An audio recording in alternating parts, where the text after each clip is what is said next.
Hello students, good morning. Welcome to your social studies class. So today we are going to continue the chapter. Page number 178, leguminous crops, pulses.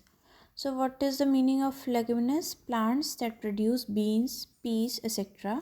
Mostly ऐसे plants जो जिनके seeds edible होते हैं या उनके जो seed pots होते हैं जो एडिबल होते हैं जिसको हम ईट कर सकते हैं उन्हें हम लेगुमिनस क्रॉप्स बोलते हैं.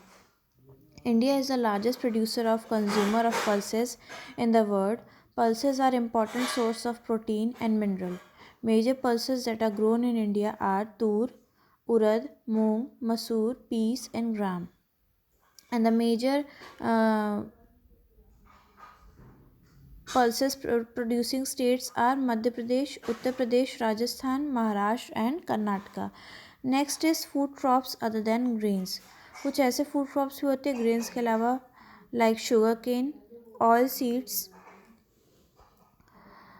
Beverage crops, tea, coffee, horticulture crops. Beverage crops कौन से हो जाएंगे जिसको आप ड्रिंकिंग पर्पस के लिए यूज़ कर सकते हो like tea and coffee. Tea producing states are Himachal Pradesh, Uttarakhand, Meghalaya, Andhra Pradesh etcetera. Coffee producing states were Karnataka, Kerala, Tamil Nadu, Karnataka and the major producer of coffee. Horticulture crops. These include the cultivation of both fruits and vegetable. Horticulture crops कौन से होते हैं जिसपे fruits और vegetables की cultivation होती है. Some of the important vegetable producers of India are cauliflower, onion, cabbage, tomato, brinjal, potato etc. And ये जैद सीज़न में इसका कल्टीवेशन होता है and Zaid season is between the Rabi and the Kharif season.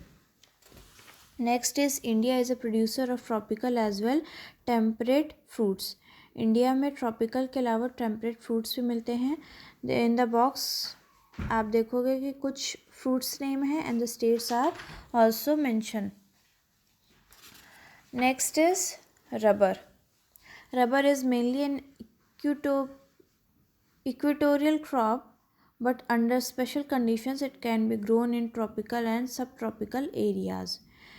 So rubber is an important raw material mainly grown in Kerala, Tamil Nadu, Karnataka and Andhra Pradesh and Nicobar Island.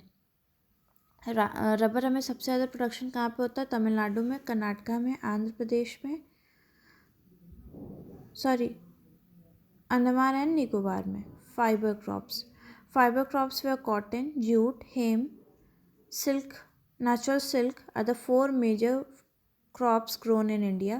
The cotton, jute, hemp are plant products while silk is obtained from cocoons of the silkworm fed on green leaves, especially mulberry. This is called sericulture.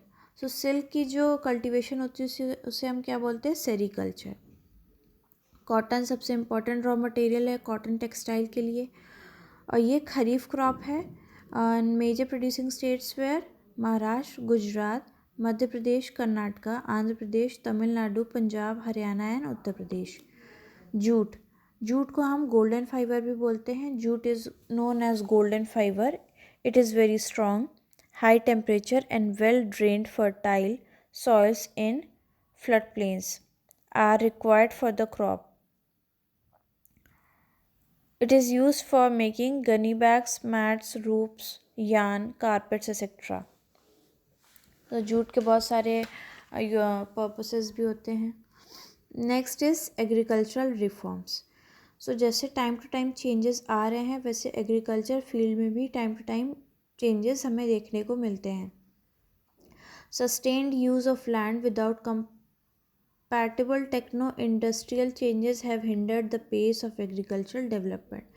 Agriculture में जो land थी उसमें जब new technologies add होने लगी, agriculture के लिए use होने लगी, सो उससे एग्रीकल्चर को एक बहुत ही एडवांसमेंट मिलने लगी.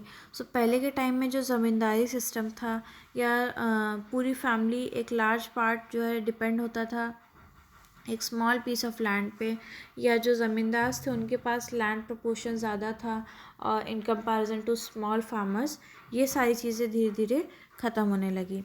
Next is industrial reform. So industrial reform क्या है? कलेक्टिवाइजेशन. जो भी इंडस्ट्रीज़ के थ्रू जो क्रॉप्स वगैरह जो ग्रो होते हैं उसको कलेक्ट करके हम मार्केट में सेल करते हैं. कंसोलिडेशन मीन्स सिंगल, अगर कोई यूनिट है या सिंगल फार्मर है उसको सिंगल एक साथ कंबाइन करके उसको एक बड़ी लैंड होल्डिंग प्रोवाइड करते हैं.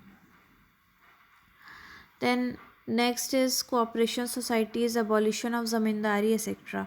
ये सारी चीज़ें धीरे धीरे ख़त्म होने लगी, ज़मींदारी सिस्टम वगैरह, जिसकी वजह से जो प्रोडक्टिविटी थी, जो प्रोडक्शन था, वो बहुत इंक्रीज़ होने लगा. Land reform was the main focus in our 5 year plan. Land reform ही मेन फोकस था हमारा फर्स्ट 5 ईयर प्लान जो था उसका. Next is technological reforms.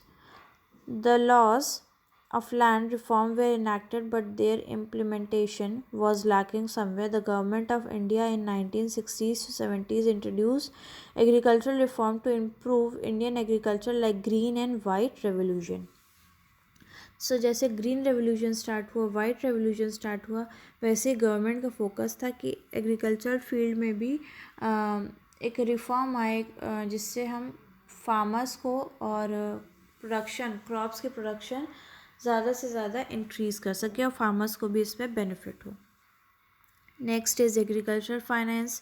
So agriculture से related different type of finance schemes भी मार्केट में अब अवेलेबल है, like gramin banks, cooperative societies and bank for providing loan facility to the farmer at lower rate of interest. बहुत सारे banks loan भी provide करते हैं फार्मर्स को at a lower interest rate. Okay, rest of the chapter and question and answer we will discuss in our next class.